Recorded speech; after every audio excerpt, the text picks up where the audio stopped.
Тэгэхээр энэ бол нэг олон өгүүлбэр босгоор байгаа үстэй тийм. Энд бол нэг хоёр өгүүлбэр байна.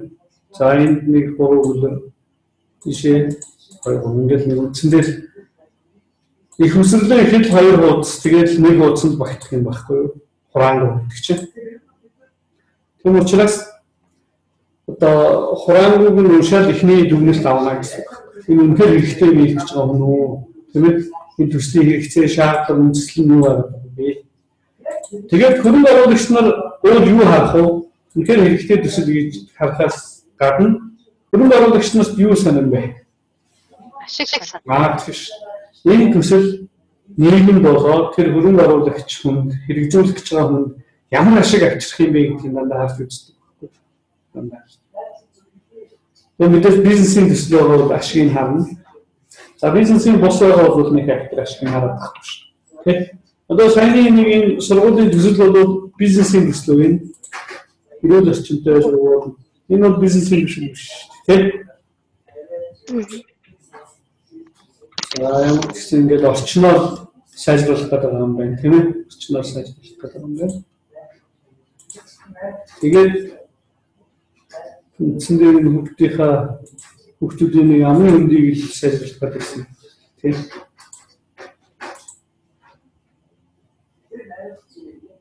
За тэгээд энэ сургууль бусад улсын газар эрүүл мэндийн газартай хамтраад шаардлагатай мөнгө хөрөнгөний олж чадах биш үү гэдэг та. Тэгээд хэрэгжүүлэх юм зүйл тийм.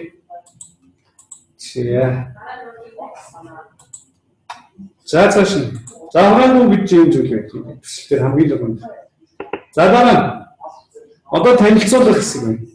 Танилцуулах. Үндсэндээ нэг оршил маань явж байна гэдэг танилцуулах хэсэгтэй. Тэгэхээр энэ танилцуулах хэсэгдээ голлож юу хийдэг вэ гэхээр энэ төсөл хэрэгжүүлэх гэж байгаа талаа танилцуулдаг.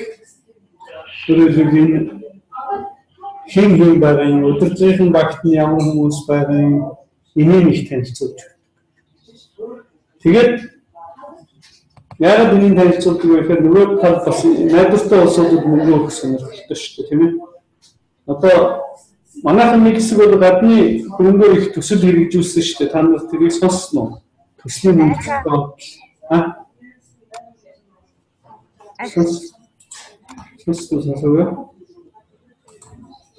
Юу гэсэн бэ огшоо арх гэсэн үү? Нэг хэсэг төсөл их хэрэгжүүлсэн гэсэн. Төсөл их хэрэгжүүлсэн. Тэгээд одоо гадны байгууллагуудад энэ зүйлийг хийж юм ял. Гадны одоо бизнесийн бус шашны янз бүрийн байгууллагууд юм уу? Төсөл өгөөл нөгөөдөл хөрөнгө оруулаад тэгээд жишээлбэл $20,000 нөгөөдөл өглөө гэхэд 10,000 нийцээд 10,000 хувьтай авчаад нэг хэсэг бол ингэж явсан л таа манайхан. Тэгээд энэ чинь бодит үндэн харагдахгүй болохоор чинь нөгөө улсууд бас тийм хонот улсууд биш шүү дээ тийм. Тэгээд тэгсэж за ингэж Монголд юм хэрэгжиж болтго юм байна. Тэгээд эдгээр төслөө гоо хийдэг ч юм уу эсвэл хэрэгжүүлэлт нь болохгүй гэдэг ч юм уу. Эсвэл өөрсдөө мөнгөний аваад байгаа ч гэдэг юм уу нэг ямар нэгэн байдлаар олж мэдээ. Тэгээд тийм төслүүдийг найдваргүй төслүүдийг санхүүжүүлэхэд болцсон байна. Одоо миний мэдх юм нэг тарихид нэг халуусны газар байна гэж шивэдүүдээс мөнгө аваад байсан. Тэгээд нацч байгуулсан юм баггүй шивэдүүдийн мөнгө авах юм. Тэгэхээр өөрөөр бол тийм найдвартай хүмүүс бас мөнгө өгөх сонирхолтой шүү дээ. Тийм. Тэгэхээр энэ хэрэгжүүлэгч талынхаа нэр хүнд юмыг бас танилцуулгыг нэлээд сайн харна. Тэгээд бидний санхүүжилтийг сайн явуулж чадах найдвартай улсуудад л багч юм гэсэн.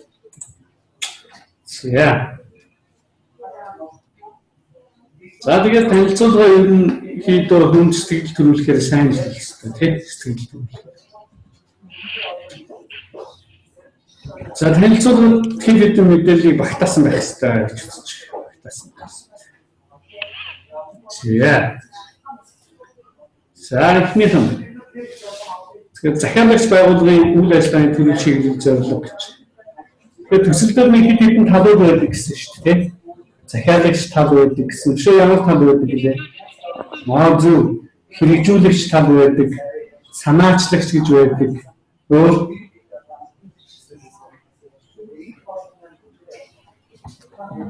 түншүүд буюу хамтрагч нар бас байдаг тийм. Хамтрагч нар байдаг. Санхүүжүүлэгч буюу хөрөнгө оруулагч тал байдаг. Олон талууд байж байна. Тэгэхээр тэрний ямар байгууллага захиалаад байгаа юм үйл ажиллагааны төлөв чиглэл зорилго нь юмыг танилцуулга дээрээ тэгээ оруулсан баг хэвээр. За дараагийнх нь гүйцэтгэгч байгууллагын хугацаа, хүрсэн амжилт тийм ээ. Тэгээ хөрөнгөний хэмжээ ялгах онцлог эднэрийн бас гаргаж өгнө. Сайн нөгөө сургуулиудаар тийм байж байх шиг байдаг шүү дээ. Харсан уу та? Сургуулийн төсөлдөр жишээлбэл энэ дээр явж байгаа байхгүй. Энэ сургуулийн товч танилцуулга гэж байж байгаа юм шүү дээ. Сургууль бол ийм онцлогтой, за ийм бахархал буюу давуу талуудтай, амжилтын төвшин зүйл төсөв нэг өөрсдөө танилцуулна гэсэн. Нөгөө нэг сүүний үйлдвэрдэр чинь тийм байлаа гэдэг. Та нарын линкүүдээр орж харсан уу харав юм? Харав.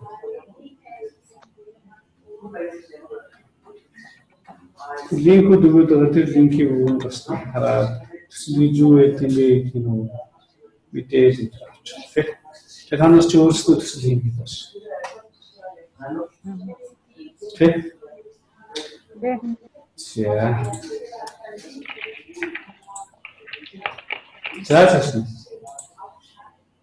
За тэгээд энэ ялгах онцлог хүрсэн амжилт бахархал юмнуудаа гаргаж өгнө.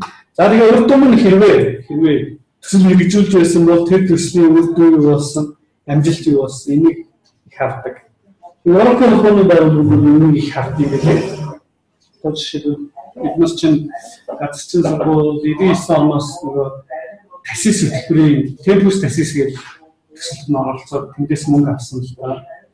Тэгээд тэдний мөнгөөр чинь новын санаагээд сабтаа байгуулаад тэгээд 5-10 багш гадагшаа явуулаад тэгэхээр тэднийх нь бол энэ урд өмнө ямар төсөл хэрэгжүүлж ирсэн бэ гэдгийг харж лээ тийм. Тэгэхээр тэр оноо гадагшаа сургууль өмнө нөгөө GTZ гэх Германы төсөлтэй хамтран ажилласан байсан. Тэр энэ дээр орж ирсэн учраас бас даваа тал болчихдаг юм. Эднийх GTZ-ийн төсөлтэй ажиллаж ирсэн юм. GTZ гэж байгууллага сонссон уу? GTZ гэж Германы техник хамтын ажиллагааны нэг юм гэж байна. Бид нар GTZ гэж болохоос биш. Уг нь бол G9 гэх юм билээ. GTZ. За. Тийм байгууллагын тийм. Нэг Германы техник хамтын ажиллагааны интеграл GIZ гэдэг GTZ гэж.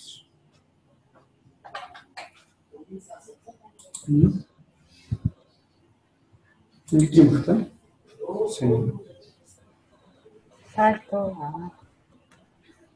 Засгийн газрын байгууллага тий хөгжлийн тусламжийн Азийн зөвлөлийн талтай зүйл. Энд дээр харагдаж шүү дээ тий энэ танилцуулган дээр. Тэгээд засгийн газрын байгууллага тэгээд хөгжлийн тусламжийн юм агентлаг гэсэн юм.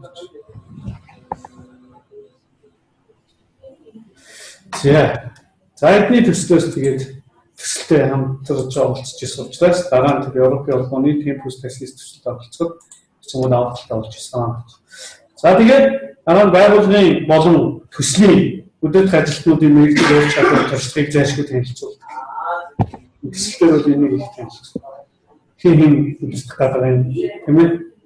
Байгууллагын үдирдэгчнүүд энийг бас нэлээд хардаг. Нөгөөдөл өмнө юу хийж исэн хүний туршлагын тийм.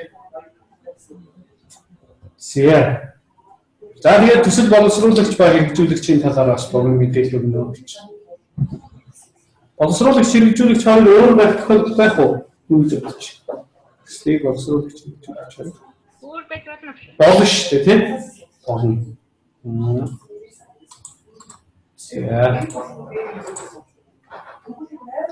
За дараагийнх нь тухайн байгууллагын үйл ажиллагааны үр дүн амжилтын тухай тоо баримт мэдээлэл тодорхойлолтууд. Өөрөлдвөл бид нар өөрсдөө ийм амжилт гаргасан гэхээс илүүгээр тэрний тодорхойлсон баримтууд, баталгаажуулсан ийм мэдээллүүд, санаа хэвлэлийн мэдээч байт юм уу? Тэ? Интернет сайтын мэдээ, ийм зүйлүүд байх юм бол илүү үнэмшилтэй гэсэн үг. За тэгээд энэ байгууллагын төслийг хэрэгжүүлэхэд яагаад заавал энэ байгууллага юм те? Энэ байгууллага юу сайн болоод ингэж байгаа юм гэдгийг хараад гаргаж өгөх хэрэгтэй байна. За тэгээд нэр үнэтэйг нотлох гэдэг зүрхний асуудал те тодорхойлолт. Энэ нотлогоо баримт юмнууд хэрэгтэй. За танилцуулга дээр бол энэ зүйлүүдийг багтаавал зохино гэж хэлдэг байна тийм ээ. Таасан байвал. За тэгээд танилцуулга дээр бас нэг анхаарах юм байна. Ерөнхийдөө мэргэжлийн одоо нарийн үг хэллэг нэр томьёо ашиглахаас зайлшгүй. Яг мэргэжлийн нэр томьёо ашиглах болохгүй. Тэрнээс яг зайлшгүй гэдэг.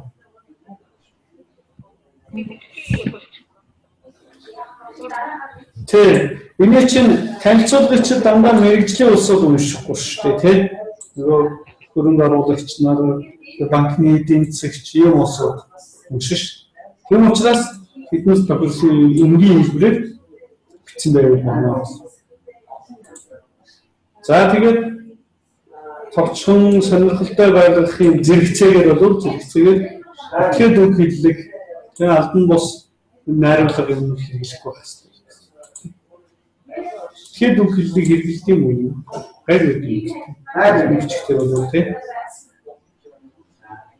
Тэр нь тань ингээд юу үзчихсэн баг л та. Найруулга зүг үзчихсэн үү? Найруулга. Тэрэн дээр бол юу байдаг шүү дээ, тийм? Тэгээ албан бичгийн найруулга. Өмнөдлийн найруулга энэ гэж зүйл юм. Албан бичгийн найруулгач одоо бидний энэ дээр ярих гэсэн үг шүү. Ингээд та нар энэ интернет дээрээс хаах юм бол зөндөө юм байна.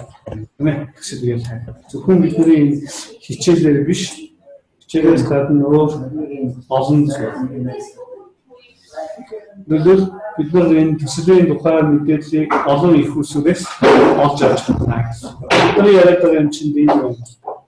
Төслийн зүйлчийн тухай товч мэдээлэл юм байна гэсэн.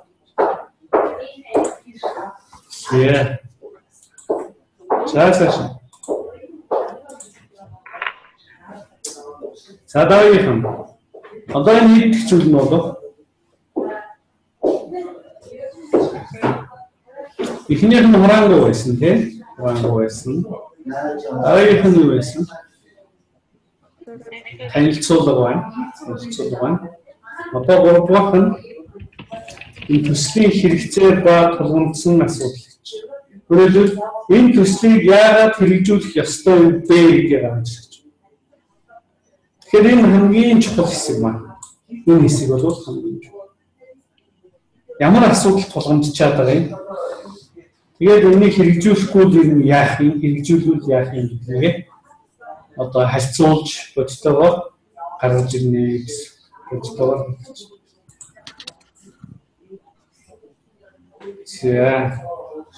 Сайн үндэслэл гэдэг юм хэсэг байж шүү дээ. Тийм ээ? За тэгэхээр энэ дээр бол нэлээд тийм албан бичгийн чадвартай хүн ажиллах хэрэгтэй гэсэн. Өөрөлдвөл тухайн төслөөр яг ямар асуудлыг шийдэх гээд байна. Тэрийг сайн найруулж хэрэгтэй. Ер нь бол ийм төсөл бичдэг үйлчлэл үзүүлдэг газрууд байдаг шүү дээ, тийм? Сонссон юм шиг байна. Захиалгаар төсөл мөсөл юм хичээд өгч. Тэгэхээр хийсээр байгаад нэг талаас дадлагчж байгаа. Нөгөө талаас тэр албан бичгийн найруулгын нэлээд сайн улсууд ийм төслөөр занимаалдаг. За тэгэхээр гол нь төсөл боловсруулахад хүргэсэн нөхцөл байдлаа тодорхойлох хэрэгтэй. яагаад энэ төслийг боловсруулах болсон юм бэ? Ямар нэг төслөөс үүдээ. Ийм байгаа учраас одоо сая тэр нэг амны хөндийн төсөл мүсэл байгаад ирсэн шүү дээ, тийм. Энийг яг хэрэгжүүлэх ёстой гэсэн. Ийм үндсэнд явж шүү дээ. Ийм үндс. 1220 сурагчтай гэж. Сайн хэмбэс 1183 даваа 90 гаруй хүрсэн юм тий. 90 гаруй. Тэндээс тэгээд эрүүл шүтдэг хөлт нь хэдэн хөл байна? Эрүүл шүтдэг хөлт хэдэн хөл?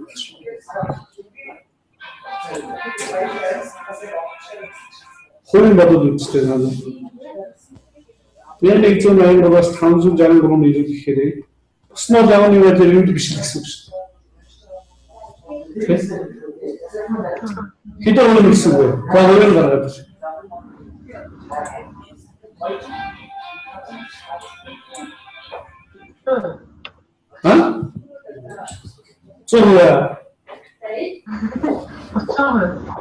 Чуя. Тэсэ. Тэсэ. Зүүн аяга.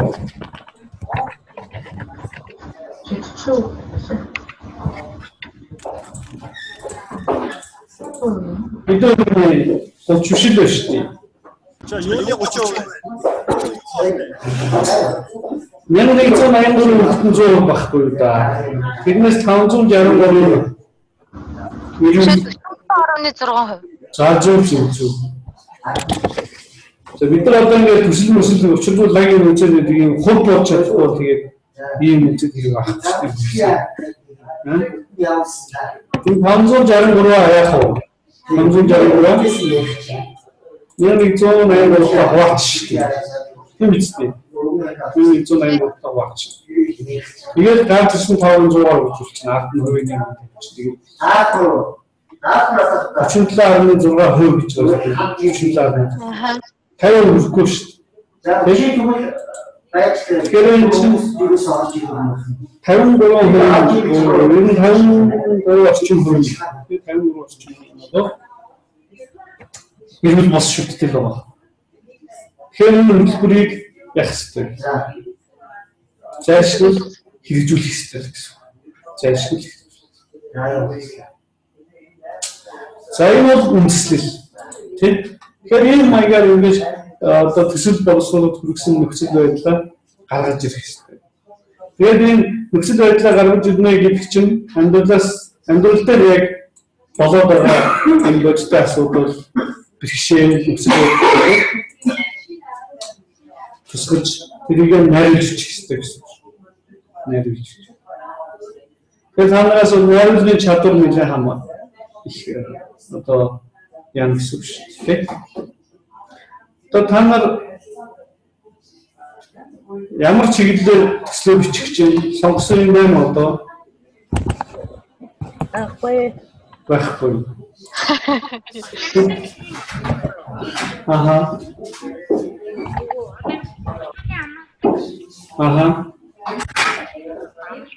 За.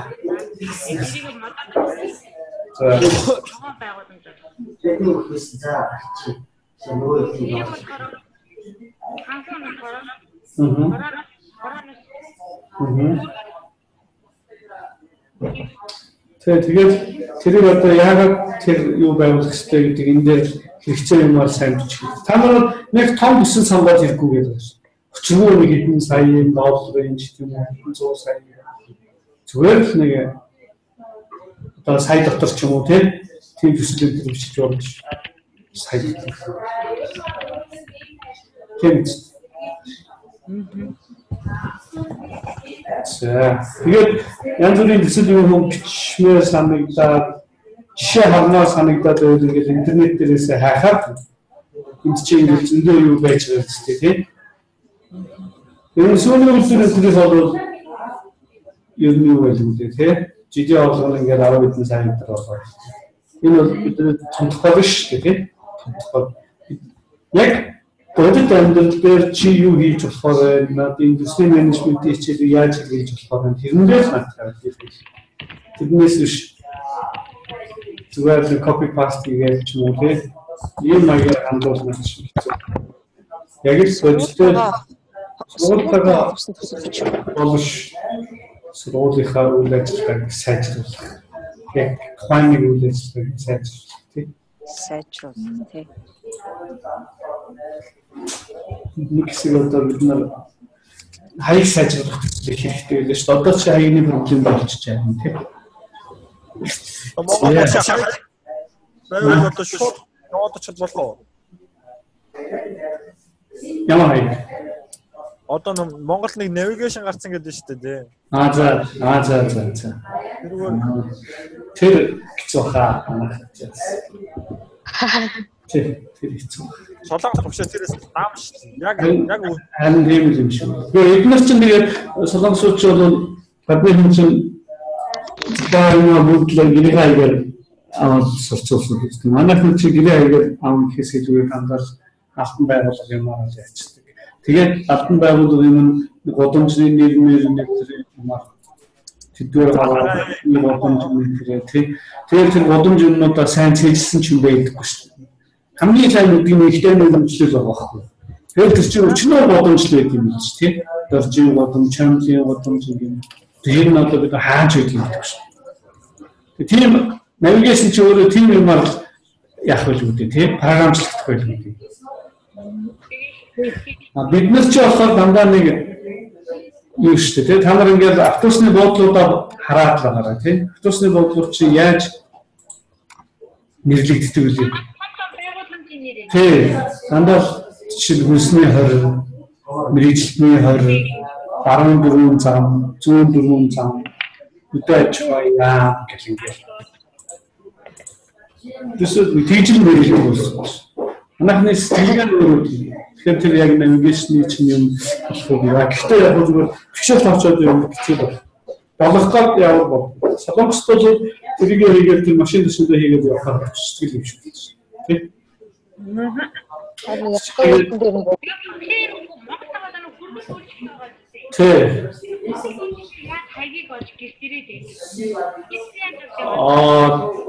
Тэд нар тэгээд хаягны юуг нь авсан байт юм уу? Одоо шууд гэртээ авч өгдөг тийм үйлчлэгээ байдаг ш. 5000 нэмж авах. Тийм үү. Тэр чинь тэгвэл их зүг. Энэ ламын цагдаагийнхан чинь нөгөө гэрийн хаягаар юу явуулаад тэр бас сүүлийн үед нэлээд нэмэрч байгаа. Нөгөө сургуулийн утсан. Тийм. Тэгээд яг хүмүүс яг хаягн дээр амьдарч байгаа нүггүй юу? Тэр юм дээр. Чи юу явуулах гэж за тэгвэл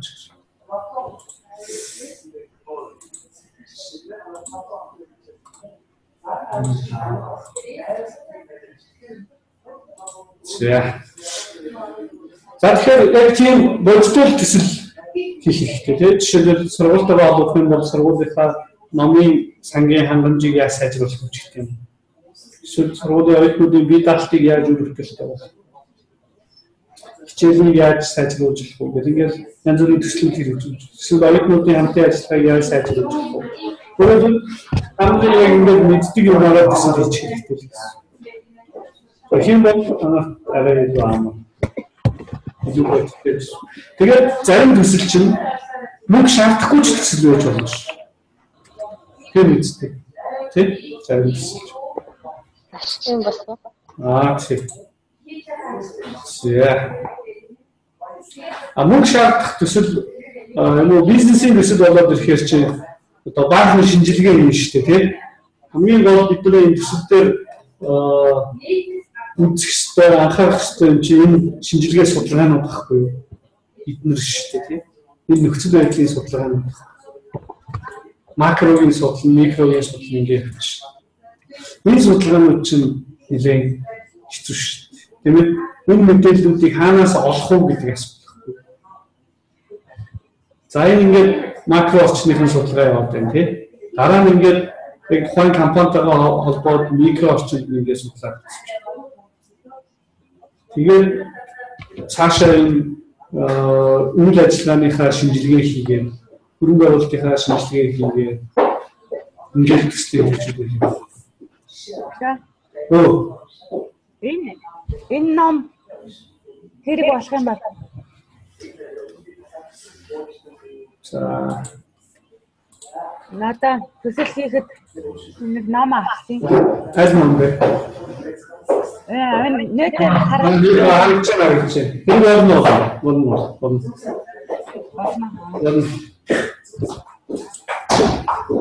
Надад энэ босч. Видеос. За. Тэгээд төслийн номнууд дээр энэ жишээ төсөл тавьсан дээ. Үлээ. Тэгээд тэр тэгэхээр энэ бизнесийн төсөлдөр бол та нар харж байгаа ийм маш олон зардлын элементүүдийг тооцоолох шаардлагатай болно шүү. Тэгэхээр чи та нар яг ингээд тэр бизнес руу орж бизнесийн загварыг ойлгож юу хэрэгтэй вэ гэдээ бүгдийг мэдэх хэрэгтэй болно. Яг тэгж мэдчихэм үгүй юу гэдэг чи өөрөө бас асуудалтай байна шүү. Тэм учраас амьдралтай юм хийвэл илүү дээрээ л гэж хэлдэг. Бизнесийн төслийн одоо тооцоо нь үйл яваад шүү дээ, тийм загвар тооцоо нь. Бид нар тийм жижиг төслөвч юм бол заавал ийм олон актив тооцоо хийх шүү дээ.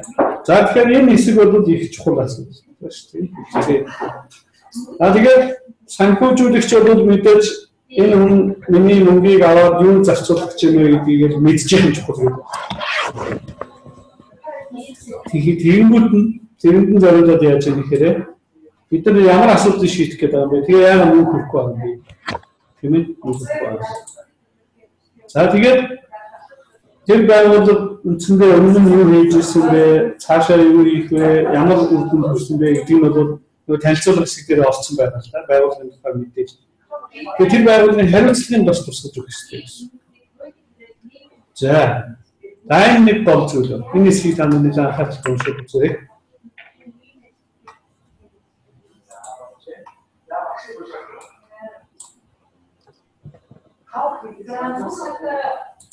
Санхүүжүүлэгч бол тэр байгууллагын аврагч нь биш гэдэг байна. Тэг. Одоо тусахгүй болохгүй юм да. Одоо бид нар чинь нэг яг мөнгөн дээр суудаг учраас хүний нэг юм ярим бол энэ мөнгө болоод өгч гэсэн ч гэсэн юм дээр дотроо мөнгө гэж дотроо тэгээд бодоод байна. Яг мөнгөтэй өсөд бол ерөөсөө тэгж байна. Маш прагматик ханддаг гэж.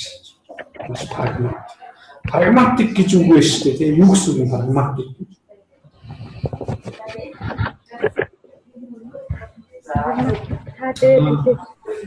Ер нь орчин үеийн эдийн засгчид өнтер бол их прагматик болсон. Өөр аль нэгэн онлыг бариад туушрахаасаа илүү тухайн нөхцөлд юу ашигтай вэ тэрийг хийгээд явчих. Тухайн нөхцөлд юу зүг байна тэр үзэл баримтлалын дагаад хийгээд. Илүү практиктэй ойлгох гэдэг утгаар ярьж прагматик. За тэр үгийг та нар нэг хараад үзээрэй. За энэ прагматик.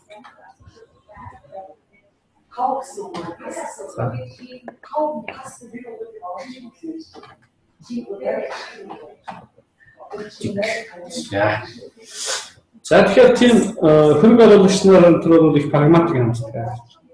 Өөрөлдвөл энэ бэрхшээлийг давахын тулд юу хийх гэж, яах гэж гэдэг талаас нь тэрнээс туслахгүй бол болохгүй гэдэг өөрөвчтэй тийм үгнээс бол ханддаг.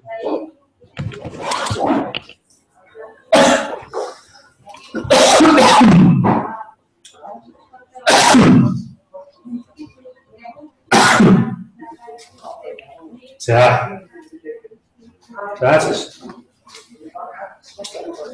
Тэгэхээр ингээд энэ хөрөнгө оруулагчдын сонирхлыг хараад өөрөлдвөл бэйжинг 3 слайдыг уншаад үзэх юм бол бэйжинг 3 слайдыг уншаад үзэх юм бол уншаад үзэх юм гэсэн.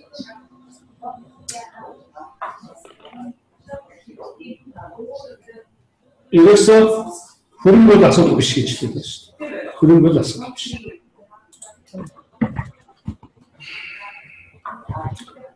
Харин тэр одоо асуудлыг шийдэхгүйгээс болж нийгэмд гэдэг юм те олон нийтэд за бусдад ийм сөрөг зүйл гарна, ийм хүндрэл үүснэ, энэ бэрхшээл ингээд байгаад байна гэдэг. Ингэж одоо нотлогоо бол асуудал гэсэн байна. Асуудал. Одоо манай гол асуудал чинь Улаанбаатарт бол нийтийн тээвэр байна. Тэгэхээр нийтийн тээвэр бол гол. Нийтийн тээврийг сайн амжуулахгүй бол хостаяарын төвжрэлтэй байхад чинь гол нөлөөлдөг юм нийтийн тээвэр болж байна. Дандаа төвхөл. Гэхдээ нийтийн тээврийг гол ойлгочлоо төвжрээ шууд алга болно ч гэсэн бас биш. Гэхдээ ямар ч гэсэн одоогийнхоос бол дээрдэж штэ тий. Ер нь ингээд төвжрээтэй байгаад байна гэдэг чинь өөрөө асуудал байна. Төвжрээ яагаад асуудал юм бэ? Замын төвжрээ аль ч улс орнд байдаг тий. Энэ яагаад юм асуудал юм? Traffic jam гэсэн нэрлэдэг тий. Энэ яагаад асуудал? За тийм. Зөвхөн нэг хүн биш тийм үү? Нэг хүн биш. Нийгэм даяараа цаг алддаг. Тэгэхээр энэ бол нийгмийн цаг гэж ойлголт байдаг байхгүй юу? Нийгмийн цаг гэж. Зөвхөн нэг хүн биш. Нийгмийн цаг гэж. Нийгэм даяараа одоо хийж бүтээх байсан тэр юугаа алдчих واخ. Боломжоо алдчих байгаа гэсэн. За. Тэгээд тэр чинь нөгөө бохомдол стресс янз бүрийн болдог үстэй. Тийм ээ? Энэ юунаас. Тэгээд чинь нийгэм даяараа нийгмийн гишүүд нь хийж бүтээх цагаа алдаад байна гэдэг чинь нийгмийн цаг алдаад байна гэсэн. Тэгээ манайхан чинь амар хөвөө бодсноос бас их болдог тийм. Дүрм зөрчил бий болж юм тэгэл нэг эсрэг нэг ганцаараа хаагаад зогсчихдаг. Тэгээ тэрнээс болоод арт талд нь хүмүүс машин яваа.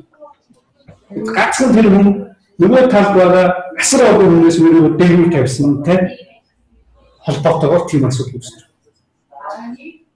Тэгэхээр манай энэ нийтийн тээвэрт ер нь энэ замын төвжрэлтэй холбоотой олон төслүүдийг хэрэгжүүлэх хэрэгтэй. Хүмүүсийнхээ сэтгэл зүйн өөрчлөлт хэрэгтэй. Тэгээд дүрм зөрчил байгаа улсуудад бол хариуцлагын одоо зоригтой оноодог байх хэрэгтэй. Тэрх үед нэг Герман замын цагта туршлага шалгалцаад Монголд ирсэн юм л та. Тэгээд тэр яг Монголын нөхцөлийг ойлгохгүй байж болно л доо. Гэхдээ тэр хүн ингэж хэлсэн л Монгол дүрм зөрчилтэй хүн хэцүү болох юм аа. Тэгээд тэнд нөлөөлөгчтэй хариуцлах нь осол байна. Ер нь Германаас нэг 7 билүү 10 цагтаа ирээд Германаас 7 билүү 10 цагтаа нэг жил ажиллахад бол энэ болох асуудал юм гэж хэлсэн. Тэгэхээр чинь тэд нар бол манай энэ хөгжлийн үе шатад аваад гарсан хүмүүс байж байгаа шүү дээ. Нэг 50 жилийн өмнө ч юм уу 100 жилийн өмнө ч юм уу тийм арайс 100 шаттай 40 50 жилийн өмнө манай энэ хөгжлийг аваад гарсан хүмүүс. Тэгэхээр тэр үед яасан бэ гэдгийг бид нар мэдчихэж байгаа. Тиймэрхүү үедээ яах ёстой вэ гэдгийг мэдчихэж байгаа. Тэгээ манай хүн чинь нэг юм бол танил километрээ олоод үлдээ. Нөгөө Германд чинь ямар ч танил 17 юм уу 10 Герман цагт хинж танихгүй юм чи. Ихийн хасаад метр болоод ингэж өгөх юм бол асуудал аяндаа номонд болох. Манайх чинь тэгдэггүй үстэй. Ингээд нэг асуудал орчих юм бол ийш тийш ингэ бүгд уцаар явж эхэлдэг үстэй. Тэрний ах тэрний тэгээ бүх танилуд руу явж эхэлдэг. Тэгээ танилуд нь ч гэсэн аргалах гад үздэг тийм аргалах гад үздэг. Ийм сэтгэлгээгээр хандах юм бол хязгаарч энэ асуудал шийдэгдэх гэсэн. Гадныхын ярьсан ч гэсэн дээгүүр нь арга хэмжээ авч шít. Тэр нь гэхдээ тэр доогуур байдаг арга хэмжээ дээгүүр бол нэг их авахдахгүй байхгүй. Дээгүүр. Доогуур чинь бас зөндөө хаанасаа хаалгач чинь гэж тийм. Тэр одоо зөндөө шигцтэй байжтэй тийм. За байцаагч нь байна, тэр тасгийнхын дарга байна, тэгээ хилцээхэн дарга ингээд нийслэлийн дарга, ерөнхий дарга ингээд. Тэгэхээр Энэ олон шатлал чинь арай дундаас дээгүүр төсөнд энэ нөхдүүдийн одоо их мэдл тогтоох гэдэг. Тэгэхээр тэрнээс доош улсууд ямар ч найраг болж хөрөн гэсэн.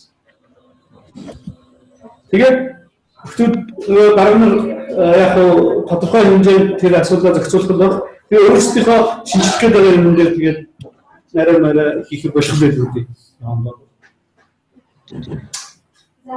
Тэгэхээр ийм маягаар ингээд тэр зүйлийг шийдэхгүй бол тэрнээс гарч байгаа бэрхшээлүүд нь асуудал гэсэн. Тэрнээс биш хөрөнгө болоод юм тиймч том асуудал биш гэсэн. Өөрөөр хөрөнгөтэй хөрөнгө асуудлаар бид нэр зөв танилцуулаад байж чадах юм бол зөв өнцгөөс нь ярьж чадах юм бол хөрөнгөө шийдвэрлэж чадмаа л гэсэн. За цааш нь. Тэгэхээр энэ төсөлд оролцож байгаа талууд бол ялангуяа хөрөнгө оруулагч тал байна шүү дээ, тийм. Энэ асуудлын талаар бол тодорхой мэдлэггүй байж болно гэж. Асуудал нь. Тэгэхээр бид нар төслөө боловсруулж бичихтэй. Одоо бид нар яг ингээд бичиж юу анхаарах вэ гэдэг талаас нь яриад байгаа шүү дээ. Төслөө бичиж юу анхаарах. Тэгэхээр эхний ойлголт өгөх хэмжээнд нь бичих зүйтэй л гэж. Яг тэр нэгжлийн нэр томьёо ашиглаад дэс үнэн үйлдвэрийнхаа нарийн төвд хөрөмжүүдийг бичээд нэтэрээ байх нь болж байгаа шүү дээ. Яг л хүмүүстэй л анх сонсож байгаа улсууд ойлгох хэмжээнд бичих хэрэгтэй. За дээрээс нь тэр асуудлаар сайн мэдлэгтэй гэдгийг харуулж өгөх хэрэгтэй. Өөрөлдөл тэр найруулга зүйн талаас бичиж байгаа талаас шигтгэе болгож тийм тэр асуудлаар сайн мэдлэгтэй гэдгийг юунд оруулж өгөх хэрэгтэй гэж. За энэ хэдэн линкүүд байгаа. Энэ хэдэн линкээр мөн хамаар ороод харж байна. Төсөлтэй холбоотой мэдээлэлүүд энэ байна. За энэ бас нэг анхаарах зүйл байна. Тийм ээ? Бас нэг анхаарах. Ялангуяа энэ хэсэг бол. Тэгэхээр ерөнхийдөө бид нар бичихтэй би бичиж байгаа гэдэг талаас нь миний төслийг хүн уншаад юу гэж бодох вэ гэдэг талаас бичиж байгаа шүү дээ ер нь бол. Тэгээд тэндээс хөрөнгө юм олох гээд байгаа тийм үү? Олох гээд байгаа. Тэгэхээр тэр асуудалтай гол анхаарлаар төвлөрүүлэх нь чухал гэж байна. Тэрнээс биш эмгээрээ дамжуулаад нөгөө хүмүүсийнхээ мэдлэг боловсрол юм хүний дээшлэх юм дээр. Тийм асуудал тэр бол хоёрдугаар асуудал. Хүмүүсийн мэдүүлчий, зэдүүлчий, гэгэрүүлчий тэр бол үнцгүй биш. Ерөөсөө гол асуудалтай анхаарлаа танилцуулаад гол үндэслэл нь юу юм? Асуудал нь юу юм? Шийдэхгүй бол яах юм гэдэг тал дээр одоо бичлэгээ бид нар чи бичих шүү дээ төслөө бичих. Хүн бичлэгээ чиглүүлж ирэх хэрэгтэй гэсэн. За тэгээд төсөл дээр бол одоо асуудал арга зам хоёрыг ялгаж ирэх хэрэгтэй гэсэн. Нэг юм үг байдаг шүү дээ. Та нар сонссон уу? Сонссоо байна. Зорилго нь аргаа зөвтгөн гэж үг байдаг. Зорилго нь аргаа зөвтгөн. Энэ юу гэсэн үг юм? Зорилго нь аргаа зөвтгөн гэж. Энэ үг тэгээд зөв нэг юм буруу. Зорилго нь аргаа зөвтгөн. Зөвч гэсэн бас буруу ч. Яг буруу ч. Буруу ч юм шиг. Зорилготой хүрэхин тулд ямар ч арга замаар хүрж болно. Яг тэгсэн үг байхгүй юу? Тэр шиг буруу арга замаар. Яг тийм байхгүй. Зөв зорилго тавьчаад тэр зорилготой хүрэхин тулд буруу арга хэрэглэж болохоор байгаа байхгүй юу? Энэ үгнээс санаа. Зорилго нь аргаа зөвтгөн гэж. Тэгэхээр ийм маягаар нэгэн асуудалд хандаж болохгүй гэсэн. Ийм маягаар асуудал. Зөвхөн хүсэлтээр ч биш амьдралд ирнэ. Би зөв зорилго тавьсан тийм. Тэгээд тэрнийхээ тулд буруу арга хэрэглэсэн ч яа тийм гэж бодож болохгүй гэсэн. Чиний хийж байгаа юмыг зөвхөн зүйл чинь чиний зорилго биш л гэсэн. Тэгэхээр зорилгонд зөв аргамент зөв байх хэрэгтэй байхгүй юу? Тэрнээс биш зөв зорилго аваад идэг, зөв зорилго аваад идэг. Аргамент буруу болж болохгүй. Аргамент. Тэгэхээр энэ үгийг санаж хэрэгтэй шүү. Зорилго аргамент зөв гэж юм байдаг. Энэс зайлсхийж байна. Тэгэхээр амьдрал дээр чи юм зүгөө шүү дээ. Тийм нэг ажиллаар нөгөө ажлыг цохино гэж басна юм байна. Тэр нь гэсэн нэг ажиллаар нөгөө ажлыг цохино. Нэг юм шүү дээ. Нэг ажил хийхдээ явж их нөгөөх нь хажуугаар нэг ажил явуулаад тэгээд тэр нь эхний ажил шаардлагатай байсан хөрөнгө мөнгө хүний нөөцийн тэр лүгээ татчих. Тэгэхээр чи эхний ажлыг хоёр дахь ажлыг зохицож байгаа гэсэн. Тэгэхээр өмнөж энэ төр явах юм бол тэр байгууллагын менежмент бол хэзээ ч үгүй. За тэгэхээр энэ дээр асуудал нь юу юм? Арга зам нь юу юм гэдгийг ялгуулчих хэрэгтэй гэсэн. Асуудал гэж юу хэлэх вэ? Та нар юу гэж бодож байна? Асуудал гэж юу хэлэх вэ? Проблем гэж юу юм? Проблем. Зорилгонд одоо цаад болж байгаа юм. За, зорилгыг хийхэд цаад болж байгаа юу юм? Аха. За, хүчин зүйл байж болно. Зөв. Ерөнхийдөө бидний зорилго бол саадгүй биелэх хэрэгтэй, тийм. Гэтэл бодит амьдрал дээр юм янз бүрийн саадууд гараад ирдэг. Тэднээс ч л одоо асуудал болж байна гэсэн. Ер нь асуудал гэдэг бол юм зүйл. Бидний тийм хүсч төлөвлөөгүй зүйл асуудал болдог гэсэн. Бидний хүсэж төлөвлөөгүй зүйл бол асуудал. Бид нар ингээд материал үйлчлэг хэвийн явуулна гэж бодоод үйлчлэгээ төлөвлөөл ингээд явж байгаа шүү дээ. Гэтэл төлөвлөгөөний явцад тооцоолоогүй байд юм уу?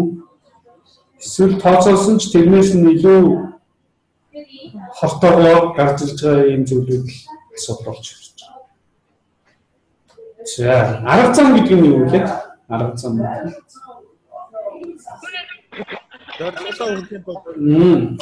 Арга зам гэдэг бол ойлгомжтой шүү дээ. Зорилгодоо хүрэхийн тулд хийж байгаа зүйлүүд. Тэгэхээр энэ хоёрыг одоо төсөл боловсруулж байгаа улсууд бас олж бодох асуудал бас нэлээд байдаг. Тэгэхээр энэ тал дээр бас нэлээд анхаарах хэрэгтэй.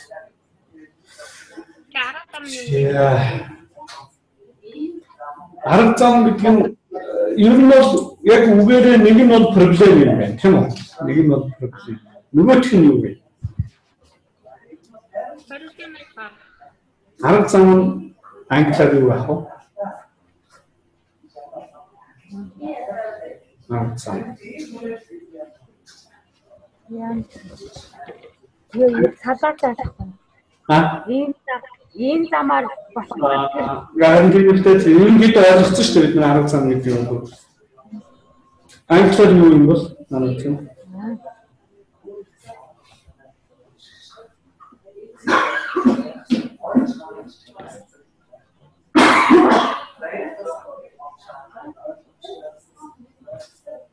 Арга гэж мэдэн арга юу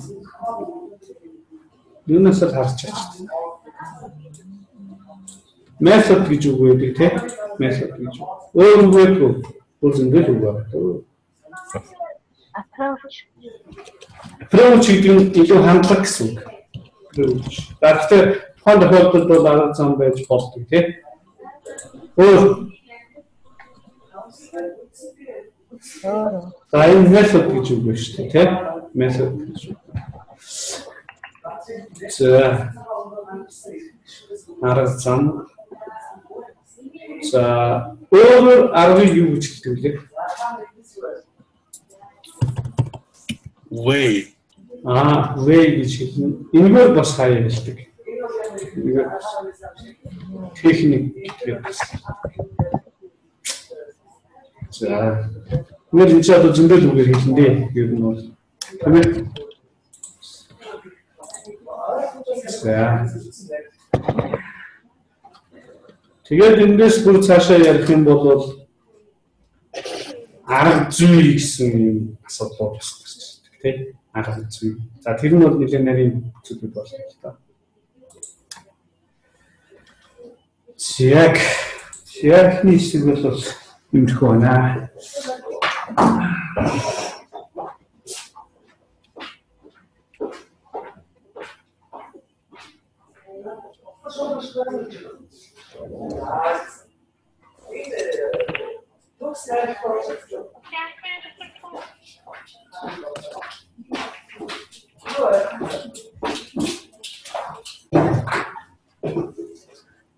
Сявын бүртгэл үтчээр нөө хариун хүмүүс харагдаж байна.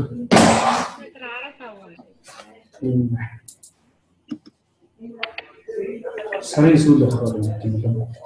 Чинь хочин доолдор хүчээс. За сав болон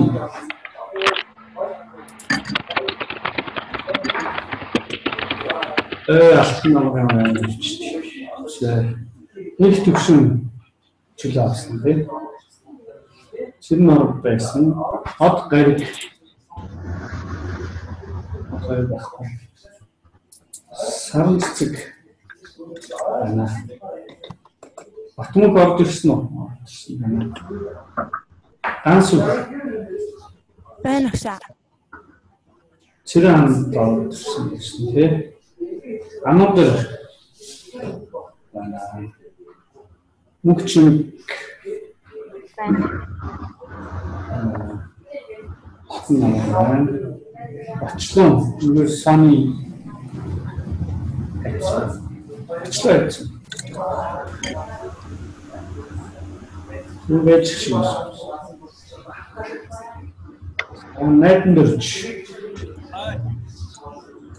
Санзая. Байна. Үнсөө. Ой секунд байна. Байсаг чинь байсан. Очгийл байна.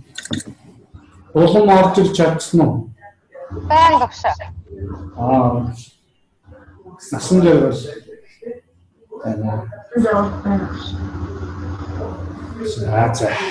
Бид нарыг юм бах үстэй.